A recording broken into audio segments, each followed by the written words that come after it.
High-fat cakes. One stage, liquid shortening method. High-ratio liquid shortening is so effective at emulsifying and at spreading through the batter to tenderize gluten that cake batters can generally be mixed in one step.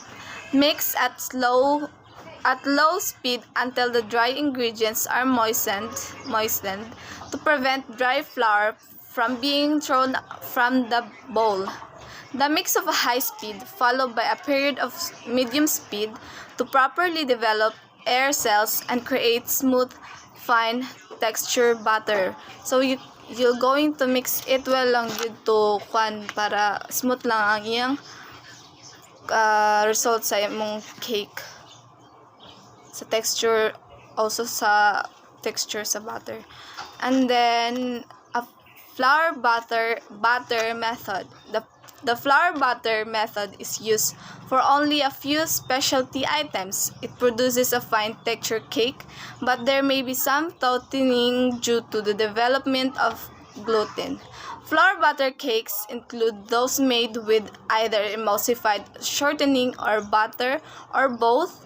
There are no formulas in this book requiring this mixing method, although the batter for old-fashioned pound cake can be mixed this way instead of the creaming method. Fat or egg foam cakes. Sponge method. In its simplest form, sponge cake batter is made in two basic steps. First is egg are whipped to a thick foam, and second, sifted flours folded in. It would be too confusing to try to include all the variations in one procedure, so instead we describe four separate procedures. The main procedures explains sponge cakes in their simplest and most basic form. So chiffon method. Chiffon cakes and angel food cakes are both based on egg foams, but here the similarities in the mixing methods end. This means they do not depend on the egg foam for all their leavening. They contain baking powder instead. So chiffon method kay dili lang siya depend sa egg foams. Kailangan po siya magamit og baking powder. And angel food method. Angel food cakes are based also sa egg white foams and contain no fat. Egg whites for the angel food methods should be whipped until they form soft, not stiff peaks. Over-whipped whites lose their capability to expand and to leaven the cake. This is because the protein network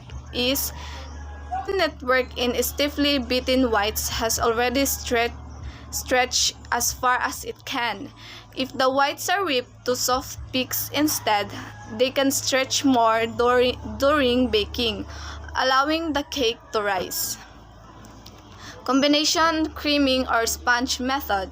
Some European-style cakes are begun by using the creaming method. In other words, butter is creamed with sugar until the mixture is light. These cakes contain no chemical leavening. Instead, whipped egg whites are folded into the batter as for some sponge cakes. Example of this kind of cake are hazelnut sponge cake and Baumkuchen. Mixes. There are many cake mixes available that contain all ingredients except water and eggs, and they can produce cakes with excellent volume and texture. Whether or not they taste good is matter of opinion. Cakes made from scratch are not necessarily better. They are better only if they are carefully mixed and baked, and are prepared from good, tested formulas and incorporate high-quality ingredients. So, di lang gid ka basta-basta makabuhat og cake kay kailangan gid ka magsunod og proper ingredients and procedures kay wala gid na siya lami kay kung wala gid siya lami kung wala gid dili gid sakto ang iyang ingredients, and also the procedure. So, cake balance formula. It is possible to change cake formulas, but only within certain limits. A cake formula whose ingredients fall within these limits is said to be in balance. Knowing the limits help you judge untested recipes and correct faults. A baker should be open to new ideas and willing to try them. Ingredient function. For the purpose of balancing cake formulas, we can classify cake ingredients according to four functions. Tougheners should balance, tenderizers and dryers should balance moisteners. If, for example, we increase the amount of tougheners in a formula, we must compensate by also increasing the amount of tenderizers. So, tougheners provide the structure, which is flour, eggs, egg white, and yolks. Tenderizers provide softness or shortening of protein fibers, sugar, fats, including butter, shortener, and cocoa powder, and lastly is the chemical leaveners. Moisteners provide moisture or water. It is the water, liquid, milk, syrups, and liquid sugars and eggs. Dryers absorb moisture, which is flours and starches, cocoa, milk, solids. Balancing fat type or shortened cakes. A normal starting point is discussing cake balancing is old-fashioned pound cake. This cake is made of flour, sugar, butter, and eggs in equal parts. As baking experimented with basic recipe over the years, they reduced the quantities of sugar, fat, and eggs. They compensated by adding milk. This is the origin of modern butter cake. Shortened cake is also known as butter, conventional, or cream cakes. The sugar, which is a tenderizer, is balanced against a flour, a toughener. In most creaming method cakes, the weight of sugar is less than or equal to the weight of flour. The fat, which is also a tenderizer, is balanced against the eggs, also a tougheners. The eggs and liquids, which is moisteners, are balanced against a flour, which is a dryer. Pan preparation.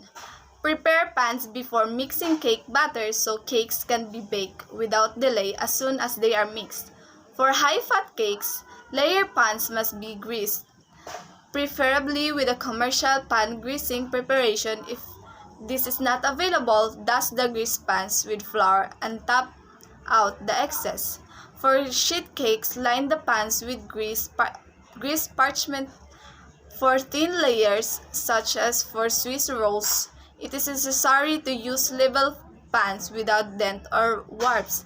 Silicone mats are especially good to use for lining pans for thin layers. For angel food cakes and chiffon cakes, do not grease the pan. The batter must be able to cling to the sides so it doesn't sink back into the pan after rising. For sponge cake, layers with little or not fat, grease the bottoms but not the sides of the pans. For scaling, for consistency, cake batters should be scaled into prepared pans by weight. As explained in the procedure for scaling cake batters, some chefs preferred alternative methods for certain batters because they believe those methods are faster. Two-stage and one-stage batters are pourable, so some bakers prefer to scale them by volume, which is quick and also fairly accurate. Baking and cooling. First, you have to preheat the ovens. To conserve expensive energy, don't preheat longer than necessary. So, naroon siya naka-indicate na kung pila na siya ka-minutes i-preheat ang oven before ka mag-start to bake. And make sure ovens and shelves are level. And do not let pans touch each other. If pans touch, air circulation is inhibited and the cakes rise unevenly. So, kailangan yun na sila ipagbulag para even lang ang pagkakuan sa cake. Dili sila magdikit Bake at the correct temperature.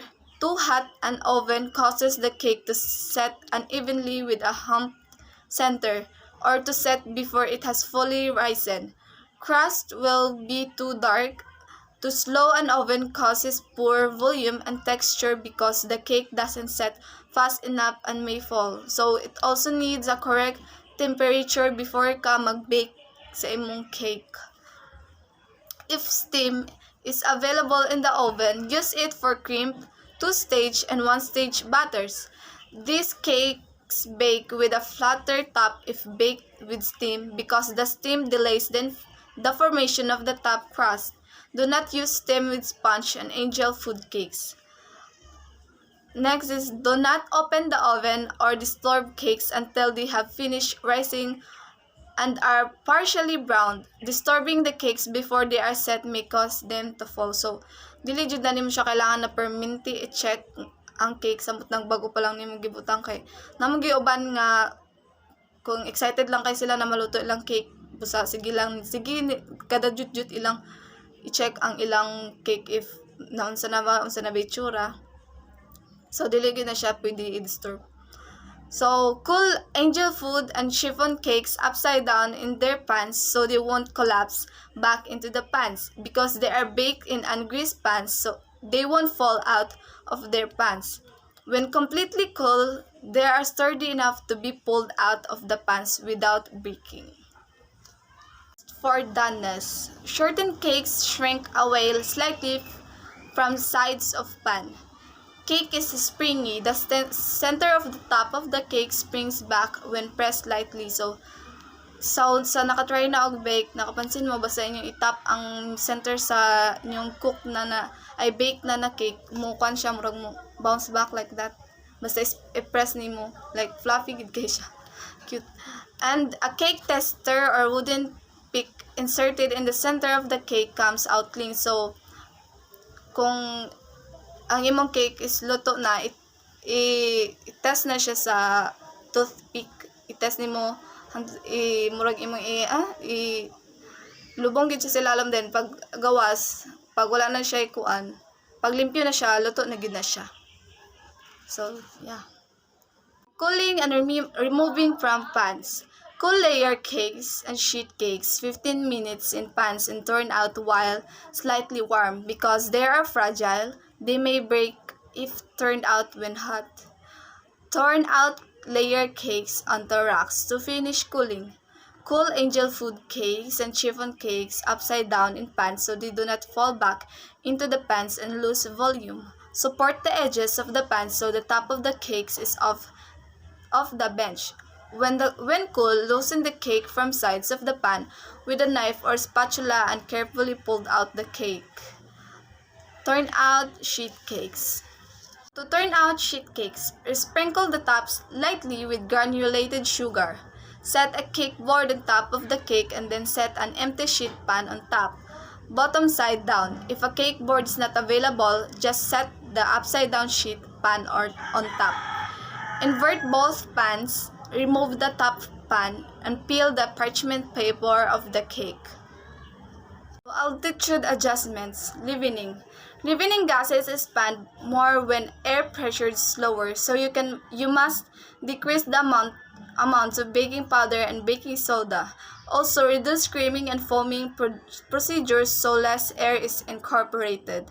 Tougheners, flour and eggs. Cakes require firmer structure at high altitudes, so increase both eggs and flour to supply adequate proteins for structure. Tenderizers, shortening and sugar. For the same reason, you must decrease shortening and sugar so that structure will be firmer. Liquids. At higher altitudes, water boils at a lower temperature and evaporates more easily. Therefore, increase liquids to prevent excess drying, both during and after baking. This also helps compensate for the decrease in moisturizers, sugar, and fat, and the increase in flour, which absorb moisture. Baking temperatures. Increase baking temperatures by about 25 degrees Fahrenheit or 14 degrees Celsius above 3,500 feet. Pan greasing. High-fat cakes tend to stick at high altitudes. Grease pans more heavily. Remove baked cakes from pans as soon as possible.